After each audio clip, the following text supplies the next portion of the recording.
I was the youngest person ever to receive the death sentence. Hello. My name is George Stinney Jr., and this is my story. I was a 14-year-old boy.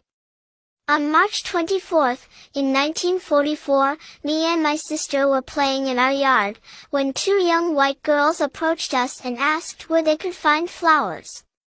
Hours later, the girls failed to return home and a search party was organized to find them. I joined the search party and explained to a bystander that I had seen the girls earlier. The following morning, their dead bodies were found in a shallow ditch. I was immediately arrested for the murders and subjected to hours of interrogation without my parents or an attorney. The sheriff claimed I confessed to the murders, but had no written or signed statement. My father was fired from his job, and my family was forced to flee because they were being threatened. On March 26, a mob attempted to lynch me, but I had already been moved to an out-of-town jail. On April 24th, I faced a sham trial alone. No African Americans were allowed inside the courthouse.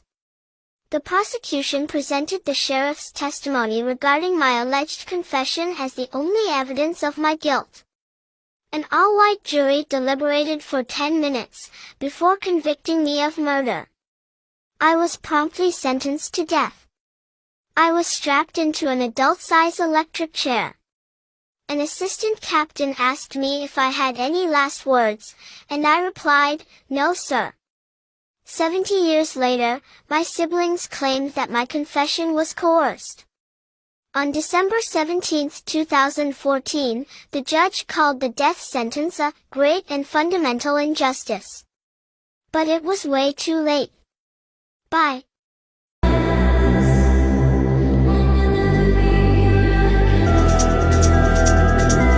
2 words, buckle up. 29-year-old Christine Chubbuck did something on live television that traumatized an entire community. Hi, my name is Ethan, and here's everything you need to know in under 1 minute. Christine was hired at a news station called WXLT-TX, and she was later given her own show called Suncoast Digest, where she talked about recent crimes. A little bit about her: she was severely depressed and tried to unalive herself in 1970, but failed. She even made several comments on air about taking her own life, and her news partner just awkwardly moved on. On the morning of July 15th, 1974, she confused her coworkers by saying that she had to open up for Suncoast Digest, which she normally did not do. The most immediate and complete reports of local blood and guts news, TV40 presents what is believed to be a television first in living color, exclusive coverage of an attempted suicide. She then drew a weapon, unalived herself, and the broadcast rapidly went black. They would go to local bars and they would talk to Nazi soldiers and use their feminine energy and be like, "Do you want to go on a walk?" And they would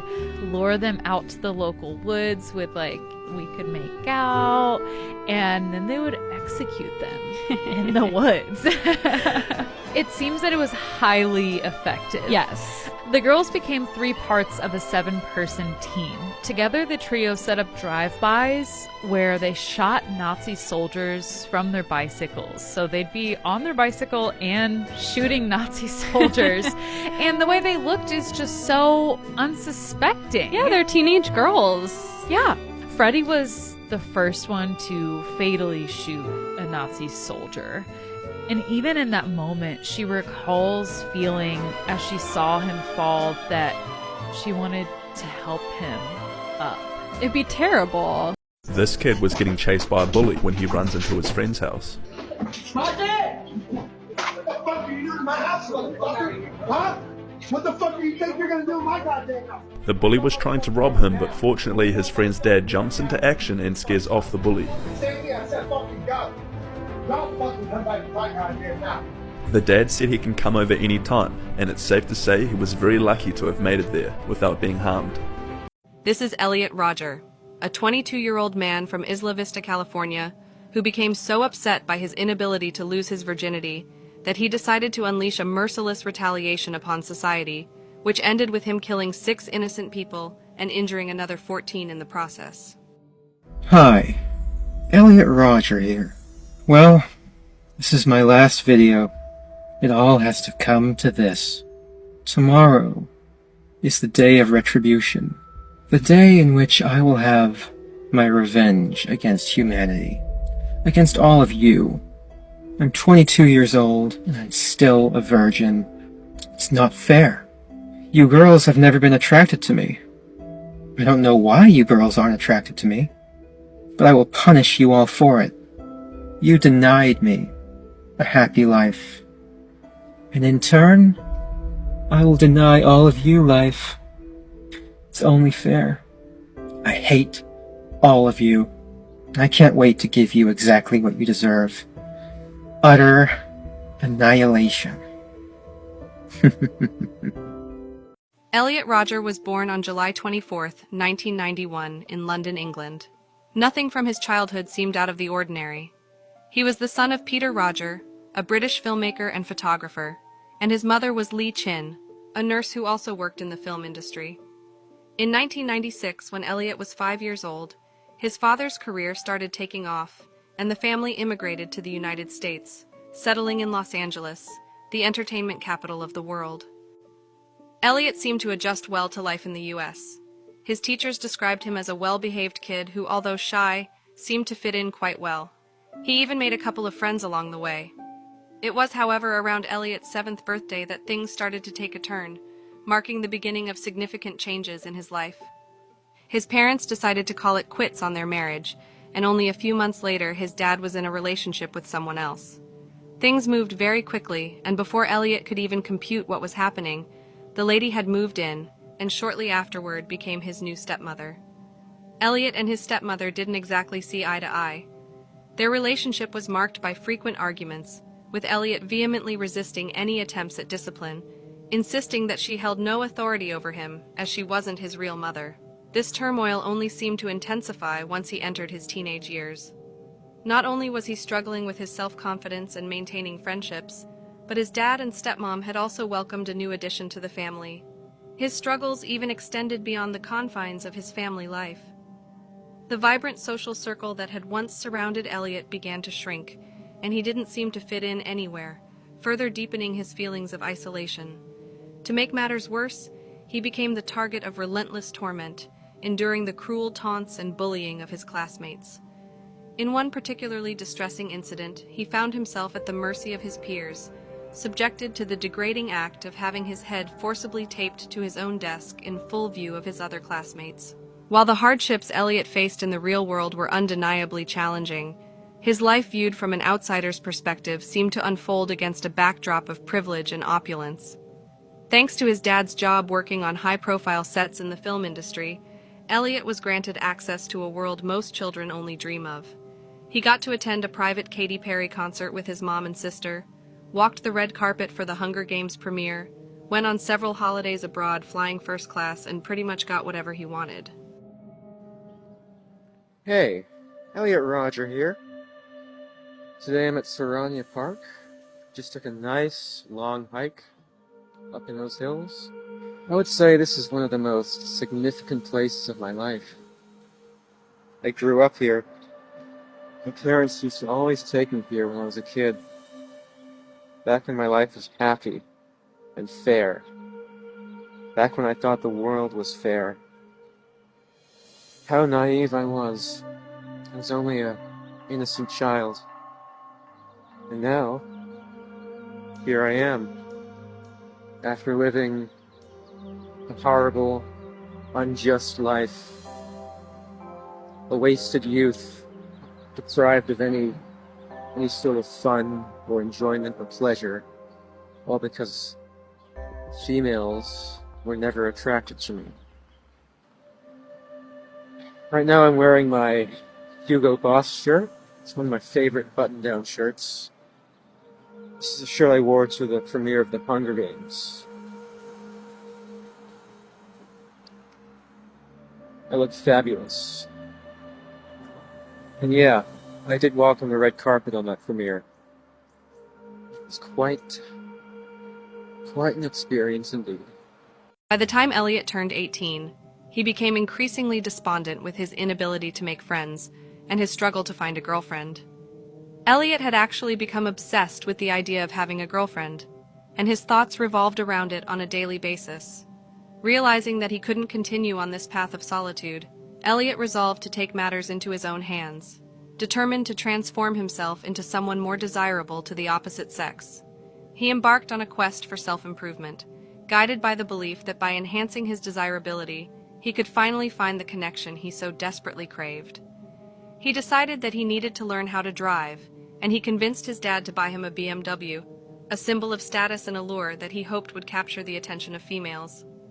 He also decided to change his outward appearance to try and stand out more, changing his hairstyle and buying himself a new wardrobe.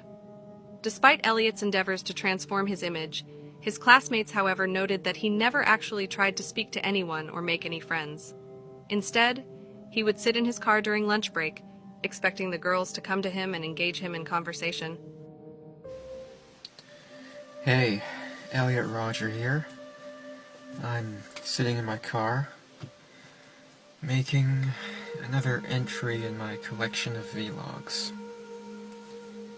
Today I want to talk about the kind of men that girls are attracted to. You see, ever since I hit puberty, I've wanted girls, I've desired girls, I've been sexually attracted to girls, but they've never shown any attraction back to me.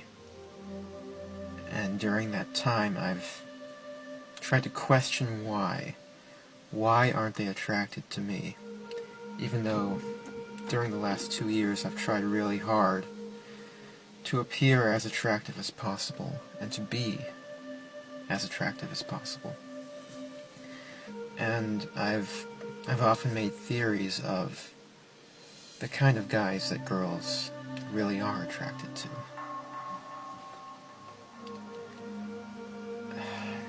After going to college for 2.5 years and seeing all of the horrific sights I've seen there, mainly all of the young couples walking about, the guys who actually have the hot girls, I've concluded that females have a very flawed and perverted form of sexual attraction.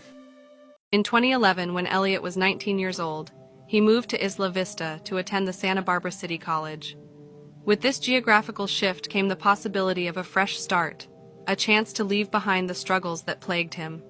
However, it soon became apparent that the baggage of his past seemed to follow him to Isla Vista. He moved into a private residence with 2 housemates, and almost immediately conflict started. He would argue with them on a daily basis, almost getting into physical fights on a couple of occasions. The longing for a girlfriend continued too. He would often get so angry at seeing couples that it would spoil his entire day. I'm so angry right now. I was enjoying a peaceful time at this beach park, and what comes to sit in front of me? A young couple, a guy with his hot girlfriend. I mean, who do they think they are? Coming here, sitting in front of me to make me feel jealous? This is the reason why I hate the world. When Elliot realized that his wardrobe and BMW weren't getting the attention of the girls, and he was no closer to finding a girlfriend, he convinced himself that wealth was the key to finding a partner. He fixated on the notion that being richer than anyone else would surely guarantee romantic success, and he would no doubt be the envy of his classmates. Fueled by this extravagant dream, Elliot set his sights on winning the lottery, believing it was the key to solving all his problems. Over the next couple of weeks, he spent over $1,500 on lottery tickets, convinced that he'd win the jackpot. But when fortune unsurprisingly didn't favor him, Elliot flew into a fit of rage. In his distorted perception, life had cruelly cheated him, denying him the winnings he believed he deserved. Hey, Elliot Roger here. Right now I'm going on a little tour through Isla Vista on a Friday night. Every time I drive through this place, I am overcome with rage as I see so many guys walking around with beautiful blonde girls, enjoying their lives, while I've lived here for more than 2 years. I've had to watch other boys experience the life that I deserve. show you all right now. So many beautiful girls walking around here. But they would never give me a chance. See, look at that one. I just passed one. They would reject me at every turn. Over the next couple of months, Elliot's YouTube videos took a concerning turn, revealing deepening despair, radical ideas, and a growing sense of alarm. His videos eventually caught the attention of a concerned viewer who was worried by Elliot's escalating behavior. They eventually called the police, who tracked him down and went to his house for a welfare check. Police interrogated Elliot outside of his bedroom door, questioning him on his mental state and attempting to gauge his well-being and potential risk. He managed to convince the officers that he was perfectly fine, alleviating their concerns. Satisfied with his responses, they departed his home without even searching his room. If the police did go into his room that day, not only would they have found his pistols and a plethora of ammunition, but they would have also found his chilling manifesto, where he outlined his plan for his day of retribution. Young couples walking around. It makes me so envious. And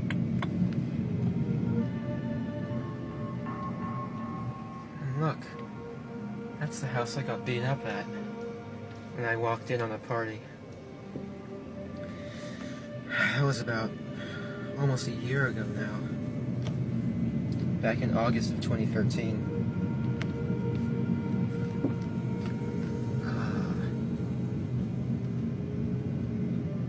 Here we go. Look at this. Groups of hot young sluts who would just reject me. And look at these douchebags right here. These assholes, these obnoxious little slobs. Those are the kind of guys that girls like, instead of magnificent gentlemen like myself. With the day of retribution edging closer, Elliot meticulously crafted a blueprint for his actions, dividing his plan into two distinct phases which would take place over 2 days. The first part of his plan was to drive to his father's house, where he intended to kill his stepmother and little brother. He harbored a profound dislike for his stepmother, and concluded that her presence in his life needed to be eliminated. He was also concerned that his younger brother would outshine him and become the man Elliot so desperately wanted to be, so he decided that his brother needed to go too. At the time, Elliot still had a very close relationship with his father, so he had no intention of attacking his dad. So he orchestrated the timing of his attack to overlap with a time that his dad was out of town. The next part of his plan was that he would then take his family's SUV and drive back to Isla Vista, where he would take the lives of his housemates, so that he could use the apartment as a place to lure strangers in, before beating and killing them. On day 2 of the attack, Elliot planned to target the Alpha Phi sorority, as he deemed them to be the dorm with the hottest girls on campus, and he decided to exact his revenge on them. In his distorted realm of resentments and twisted perceptions, this dorm symbolized the embodiment of every woman who had ever denied him, and every woman who had overlooked his existence. He then decided that after he was done with the dorm, he would head back to the car, where he would attempt to run over as many pedestrians as possible before the police would catch up to him, and he inevitably needed to turn the gun on himself to evade capture. Elliot planned his attack for May 22nd and May 23rd.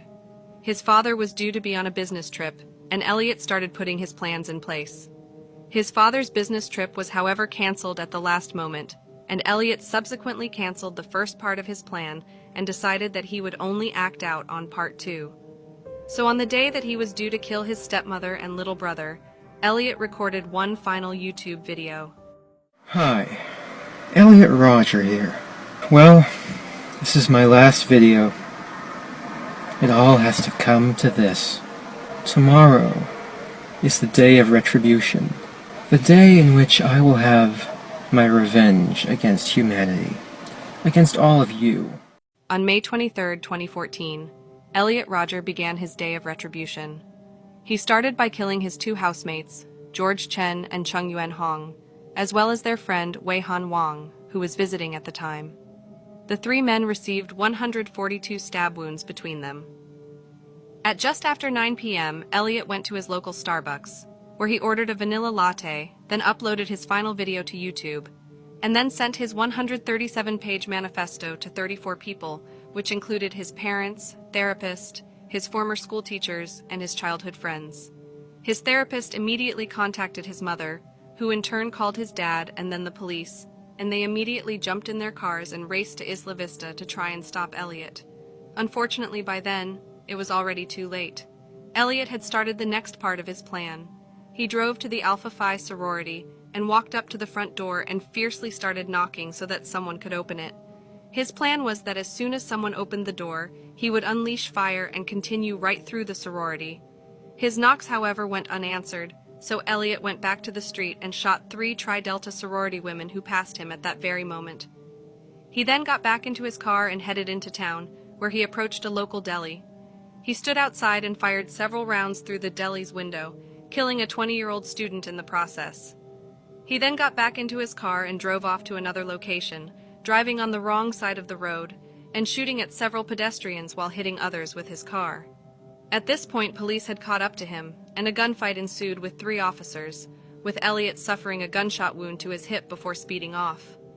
The police gave chase and were in hot pursuit of Elliot, who at this point was still intent on trying to cause as much damage as possible. He struck a cyclist with his BMW before crashing into several parked vehicles. With nowhere else left to flee, Elliot turned the gun on himself. Police officers found him dead behind the steering wheel of his car. In the car were 3 pistols, knives, 6 empty 10-round magazines, and 548 rounds of unspent ammunition. He ended up killing 6 innocent people and injuring another 14. 3 of his victims were stabbed to death: his roommates George Chen and Cheng Yuen Hong, as well as their friend Weihan Wang, who was visiting that night. 3 of his victims died due to gunshot wounds. Catherine Brain Cooper and Veronica Elizabeth Weiss were shot outside the Alpha Phi sorority house, while Christopher Michaels Martinez was the victim inside the Isla Vista Deli Mart. Of the 14 who were injured that night, 7 were from gunshot wounds, and 7 by blunt trauma sustained when Roger struck them with his vehicle.